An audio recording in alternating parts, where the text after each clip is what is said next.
الحمد لله وكفى وسلام على عباده الذين اصطفى أما بعد فأعوذ بالله من الشيطان الرجيم بسم الله الرحمن الرحيم وَلَقَدْ يَسَّرْنَا الْقُرْآنَ لِلذِّكْرِ فَهَلْ مِن مُدَّكِرٍ صدق اللہ مولانا العظیم۔ 27ویں پارے سے سورہ قمر کی ایک آیت کریمہ آپ کے سامنے تلاوت کی ہے۔ اللہ تعالیٰ نے اس آیت کریمہ میں قرآن مجید سے نصیحت حاصل کرنے کے آسان ہنوں کی بیان فرمایا ہے، اور ساتھ ہی قرآن مجید سے نصیحت حاصل کرنے کی دعوت دی ہے۔ اللہ تعالیٰ نے فرمایا کہ وَلَقَدْ يَسَّرْنَا الْقُرْآنَ لِلذِّكْرِ، اور البتہ بے شک ہم نے آسان کر دیا ہے قرآن مجید کو نصیحت حاصل کرنے کے لیے۔ فَهَلْ مِن مُدَّكِرٍ، سو کوئی ہے نصیحت حاصل کرنے والا؟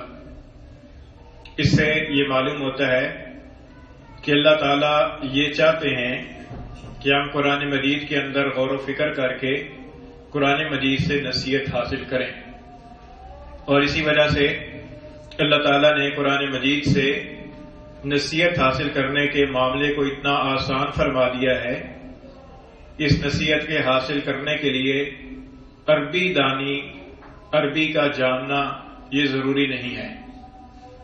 اگر کوئی مسلمان ایسا ہے کہ جس کو عربی نہیں آتی، اور کوئی مسلمان ایسا ہے کہ جس کو قرآن مجید کا ترجمہ نہیں آتا، لیکن وہ قرآن مجید کو اس نیت سے تلاوت کرتا ہے کہ مجھے اس سے نصیحت حاصل ہو جائے، اور یہ اللہ تعالیٰ کی کتاب ہے، اللہ تعالیٰ کے کلام سے مجھے نصیحت حاصل ہو جائے، تو اللہ تعالیٰ کا فرمان یہ ہے کہ پھر اس سے نصیحت حاصل ہوگی۔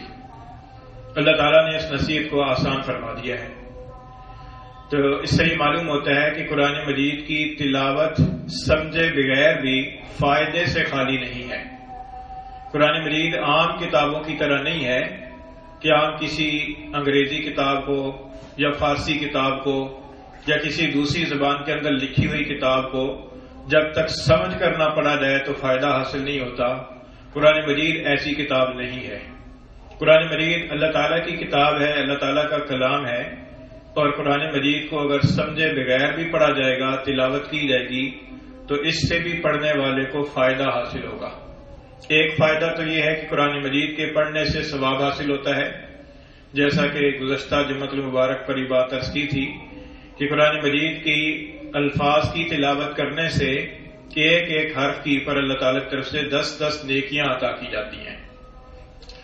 اور ایک فائدہ گزشتہ جمعہ پر یہ بیان کیا تھا کہ قرآن مجید کی تلاوت کرنے سے آدمی کے دل کے اندر جو سختی ہے گناہوں کی وجہ سے، وہ سختی دور ہوتی ہے اور نرمی پیدا ہوتی ہے، کیونکہ گناہوں کی وجہ سے دل کے اندر قساوت پیدا ہو جاتی ہے، اور اس قساوت کا علاج جو رسول اللہ صلی اللہ علیہ وسلم نے ارشاد فرمایا ہے وہ ہے موت کو کثرت سے یاد کرنا اور قرآن مجید کی تلاوت کرنا۔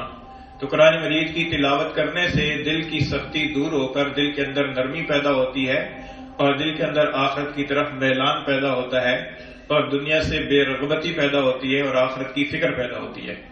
اور ایک فائدہ یہ ہے کہ قرآن مجید کے پڑھنے سے انسان کو نصیحت حاصل ہوتی ہے۔ تو قرآن مجید کے لیے اللہ تعالیٰ نے فرمایا کہ وَلَقَدْ يَسَّرْنَا الْقُرْآنَ، اور البتہ بے شک ہم نے آسان کر دیا ہے قرآن کو للذکر، ذکر کے لیے، نصیحت حاصل کرنے کے لیے۔ فَهَلْ مِن مُدَّكِرٍ، تو کیا کوئی ہے جو نصیحت حاصل کرے؟ یعنی کھلی کتاب ہے، اور اس کھلی کتاب سے جو بھی آدمی نصیحت حاصل کرنا چاہے اس کے پاس اختیار ہے۔ کوئی آدمی ایسا نہیں ہے کہ جس کی پر قرآن مجید کے پڑھنے پر پابندی عائد ہو، اور جو قرآن مجید کو پڑھ کر نصیحت حاصل نہ کر سکتا ہو۔ جس طریقے سے اللہ تعالیٰ نے یہ دنیا کی جو چیزیں ہیں، جیسے دھوپ ہے، ہوا ہے، پانی ہے، سورج کی روشنی ہے اور چاند کی روشنی ہے، ان چیزوں سے فائدہ اٹھانا اللہ تعالیٰ نے سب لوگوں کے لیے عام فرما دیا ہے، اور کوئی آدمی ایسا نہیں ہے کہ جو کسی دوسرے کی پر ان چیزوں سے فائدہ اٹھانے پر پابندی عائد کر سکے۔ اسی طریقے سے اللہ تعالیٰ نے یہ روحانی چیزیں جو ہیں، یہ قرآن مجید ہے، احادیث ہیں، ان قرآن مجید اور احادیث سے فائدہ اٹھانا اور ان سے نصیحت حاصل کرنے کو اللہ تعالیٰ نے آسان فرما دیا ہے، اس سے نصیحت حاصل کی جا سکتی ہے۔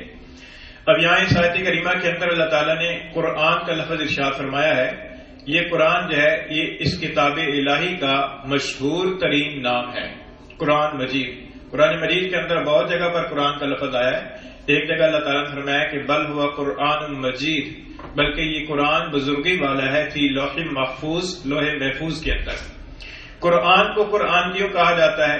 قرآن کا معنی ہوتا ہے مسلسل اور تواتر کے ساتھ پڑھی جانے والی کتاب، اور قرآن مجید ایک ایسی واحد کتاب ہے کہ جس کو جب سے یہ قرآن مجید نازل ہوا ہے اس وقت سے لے کر آج تک پوری دنیا کے اندر تقریباً 24 گھنٹے کہیں نہ کہیں پڑھا جا رہا ہے، اور یہ مسلسل پڑھی جانے والی کتاب ہے۔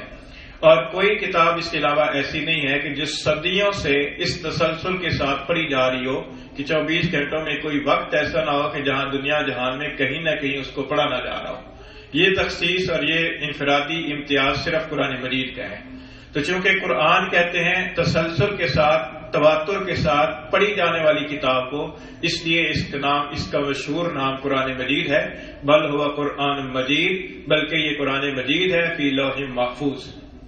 اس کے علاوہ کچھ اور نام بھی ہیں قرآن مجید کے کہ جو اس درجے کے اندر تو مشہور نہیں ہے لیکن وہ بھی نمایاں نام ہے، اور قرآن مجید کے اندر کئی مقامات پر ان کا ذکر ملتا ہے۔ مثال کے طور پر ان میں سے ایک نام ہے الکتاب۔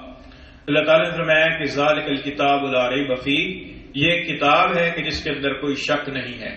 الکتاب یہ قرآن مجید کا دوسرا مشہور نام ہے، اور قرآن مجید کو کتاب اس لیے کہا جاتا ہے کہ کتاب اس تحریر کو یا اس مضمون کو کہتے ہیں کہ جس کو لکھا جاتا رہا ہو، تسلسل کے ساتھ لکھا جاتا ہو۔ تو چونکہ قرآن مجید جب سے نازل ہوا ہے اس وقت سے لے کر آج تک تسلسل کے ساتھ لکھا جا رہا ہے، تسلسل کے ساتھ اس کو چھاپا جا رہا ہے۔ اس کے بے شمار نسخے جو ہے وہ پوری دنیا کے اندر جگہ جگہ کی پر موجود ہیں، مساجد کے اندر، گھروں کے اندر، مدرسوں کے اندر، دکانوں کے اندر، جگہ جگہ اس کے بے شمار نسخے موجود ہیں چھپے ہوئے، اور یہ تسلسل کے ساتھ چھپنے والی کتاب ہے۔ اس کے مقابلے کے اندر کوئی دنیا کی کتاب ایسی نہیں ہے کہ جو اس تسلسل کے ساتھ اتنی صدیوں تک اتنی کثیر مقدار کے اندر چھاپی گئی ہو۔ تو اس اعتبار سے اس کو قرآن مجید کو الکتاب کہا گیا، کیونکہ اس کی جو آیات کریمہ نازل ہوتی تھی جس وقت سرکار دو عالم صلی اللہ علیہ وسلم پر نازل ہوتی تھی تو حضور اقدس صلی اللہ علیہ وسلم کسی بھی صحابی سے فرماتے تھے کہ یہ آیات نازل ہوئی ہیں، وہ صحابی ان کو لکھ لیتے تھے۔ اپنے اپنے زمانے کے اندر جو لکھنے کا طریقہ کار تھا اس کے مطابق لکھی جاتی رہی۔ تو یہ فرمایا کہ یہ ذالک الکتاب لا ریب فیہ، یہ کتاب ہے کہ جس کے اندر کوئی شک نہیں ہے۔ یہ اس کا دوسرا مشہور نام ہے۔ تیسرا مشہور نام اس کا الفرقان ہے۔ اللہ تعالیٰ نے فرمایا کہ تبارک الذی نزل الفرقان علی عبدہ لیکون للعالمین نذیرا، فرمایا کہ بابرکت ہے وہ ذات کہ جس نے فرقان کو اپنے بندے حضرت محمد مصطفیٰ صلی اللہ علیہ وسلم پر نازل فرمایا، لیکون للعالمین نذیرا، تاکہ وہ پیغمبر اس کتاب کے ذریعے سارے جہانوں کے لیے نذیر بن جائیں۔ نذیر کا معنی ہوتا ہے آنے والے خطرناک حالات سے آگاہ کرنے والا۔ تو حضور اقدس صلی اللہ علیہ وسلم نے امت کو اور انسانیت کو آنے والا جو دن ہے قیامت کا دن اور قیامت کے بعد والے جو حالات ہیں ان خطرناک اور ہولناک واقعات اور حالات کو رسول اللہ صلی اللہ علیہ وسلم نے اپنی تعلیمات کے ذریعے سے امت کو اور انسانیت کو سمجھایا۔ اس اعتبار سے آپ پورے عالم کے لیے نذیر ہیں۔ اس آیت کریمہ سے یہ بھی معلوم ہوا کہ قرآن مجید جو ہے وہ کسی خاص خطے یا کسی خاص قوم کے لیے نازل نہیں کی گئی، بلکہ قرآن مجید ایسی کتاب ہے کہ جو عالمی سطح پر سارے عالم کے لیے اور قیامت تک آنے والے سارے انسانوں کی ہدایت کے لیے قرآن مجید اتارا گیا ہے۔ اور اسی طریقے سے حضور اقدس صلی اللہ علیہ وسلم بھی کسی خاص خطے یا کسی خاص علاقے، کسی خاص قوم یا کسی خاص زمانے کے پیغمبر نہیں ہیں، بلکہ آپ قیامت تک آنے والے سارے انسانوں کے لیے اور ساری قوموں کے لیے اور سارے زمانوں کے لیے آپ پیغمبر بن کر تشریف لائے ہیں۔ آپ عالمی رسول ہیں اور قرآن مجید عالمی کتاب ہے۔ تو اس اعتبار سے قرآن مجید کو اللہ تعالیٰ نے فرمایا کہ یہ فرقان ہے۔ فرقان کا کیا معنی ہے؟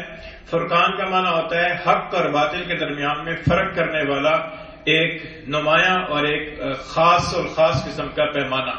تو قرآن مجید ایک ایسی کتاب ہے کہ جو رہتی دنیا تک حق اور باطل کے درمیان کہ سچ کیا ہے اور جھوٹ کیا ہے، صحیح کیا ہے اور غلط کیا ہے، اور آدمی کے اخلاقی پیمانے کے اعتبار سے، اخلاقیات کے اعتبار سے کون سا عمل درست ہے، کون سا عمل غلط ہے، عبادات کے اعتبار سے کون سی عبادت درست ہے، کون سا عبادت کا طریقہ غلط ہے، اور کون سا عقیدہ درست ہے اور کون سا عقیدہ غلط ہے، اس اعتبار سے قرآن مجید حق اور باطل کے درمیان میں نمایاں طور پر فرق کرنے والی واضح کتاب ہے۔ اس وجہ سے اس کو فرقان کہا گیا۔ تو یہ فرقان جو ہے یہ قرآن مجید کا تیسرا نام ہو گیا۔ ایک اور مشہور نام ہے قرآن مجید کا تنزیل۔ اللہ تعالیٰ نے فرمایا کہ تنزیل الکتاب من اللہ العزیز الحکیم، کہ یہ کتاب ہے جو اتاری گئی ہے اللہ زبردست حکمت والی ذات کی طرف سے۔ قرآن مجید کو تنزیل کیوں کہتے ہیں؟ تنزیل کا معنی ہوتا ہے تھوڑا تھوڑا کر کے نازل کرنا، تھوڑا تھوڑا کر کے اتارنا۔ تو چونکہ قرآن مجید پچھلی آسمانی کتابوں کے برعکس تھوڑی تھوڑی کر کے آہستہ آہستہ کر کے 23 سال اور کچھ مہینوں کے اندر اس کا نزول مکمل ہوا ہے، اس وجہ سے اس قرآن مجید کو تنزیل کہا جاتا ہے۔ پہلی جو آسمانی کتابیں تھیں وہ ایک ہی وقت کے اندر نازل کر دی گئی، جیسے تورات ہے، حضرت موسیٰ علیہ السلام کے اوپر ایک ہی مرتبہ میں تورات کی تختیاں نازل کر دی گئی۔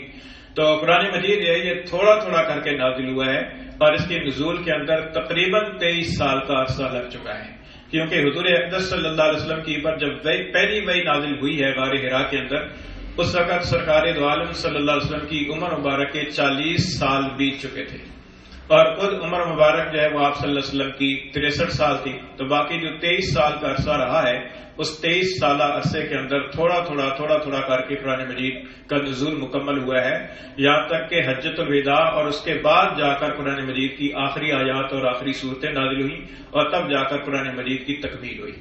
تو اس وجہ سے اس کو قرآن مجید کو تنزیل کہا گیا۔ تنزیل کا لفظ بھی قرآن مجید کے اندر کئی جگہ پر آیا ہے، تنزیل الکتاب من اللہ العزیز الحکیم۔